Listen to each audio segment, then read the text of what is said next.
देखो ये एक क्वेश्चन है जिसमें दो पार्टिकल हमको दिए हुए हैं, ये एक्स एक्सिस पे चल रहे हैं ओरिजिन के अबाउट, सेम एम्पलीट्यूड और सेम फ्रीक्वेंसी के साथ में, ठीक है।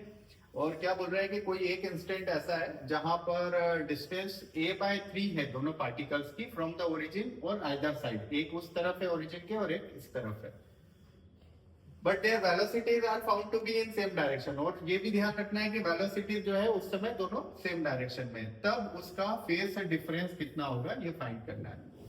क्लियर? क्वेश्चन हमने डीसी पांडे बुक से निकाला है ये। तो सपोज कि जो पहला पार्टिकल है, पहले पार्टिकल का जो इक्वेशन है वो पहले पार्टिकल की इक्वेशन हम बना लेते हैं, x1 is equal to a sine omega T. और जो दूसरा पार्टिकल है वो दूसरे पार्टिकल का displacement x2 is equal to a sine omega T plus five. Five का फेस डिफरेंस मान लेते हैं कि फाइव का फेस डिफरेंस है, ठीक है। अब x1 और x2 दोनों दिए हुए हैं, एक को हम a/3 ले लेते हैं पॉजिटिव साइड में, एक को नेगेटिव साइड में a/3 ले लेते हैं। तो यहाँ पर x1 की वैल्यू मैं ले लेता हूँ a/3 और इस केस में x1 की वैल्यू ले लेता हूँ -a/3, ठीक है।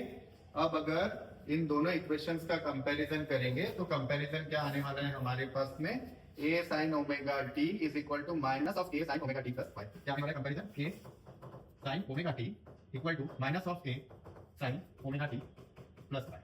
तो a से a तो कट हो जाएगा और हमारे पास इक्वेशन ऐसी बन के आने वाली है, क्या, omega t is equal to minus of omega t plus five, ऐसी इक्वेशन बन के आने वाली है, ठीक है। तो ये माइनस माइनस हो जाएगा, 2 omega t is equal to 5, मतलब फेस डिफरेंस कितना आ गया, 2 ओमेगा t। फेस डिफरेंस आ रहा है 2 ओमेगा t का। अब अगर हमें इसकी वैल्यू फाइंड करनी हो तो क्या करें, एक इक्वेशन को यूज कर लेते हैं, यहाँ पहली वाली इक्वेशन को यूज कर लेते हैं, a/3 is equal to a sin omega t। इसमें क्या आएगा, 1/3 is equal to sin omega t। अब ये 1/3 वैल्यू कहाँ होती है, किस एंगल पे होती है, तो अगर 30 डिग्री पे देखेंगे तो 1/2 होती है, और ये 1/2 से तो थोड़ी कम है, 1/2 होती है 0.5, ये है अप्रोक्स 0.33। तो हम मान के चलते हैं कि ये कुछ 19 to 20 डिग्री की वैल्यू है, ठीक है। मतलब ओमेगा टी इक्वल टू कितना है, 19 या 20 डिग्री मान सकते हैं हम। तो यहाँ पर 2 into 20 डिग्री अगर आप रखेंगे तो 5 की वैल्यू आपके पास आ जाएगी 40 डिग्री। तो फेस डिफरेंस जो आएगा यहाँ पर आपका वो कितना आएगा, 40 डिग्री, ठीक है।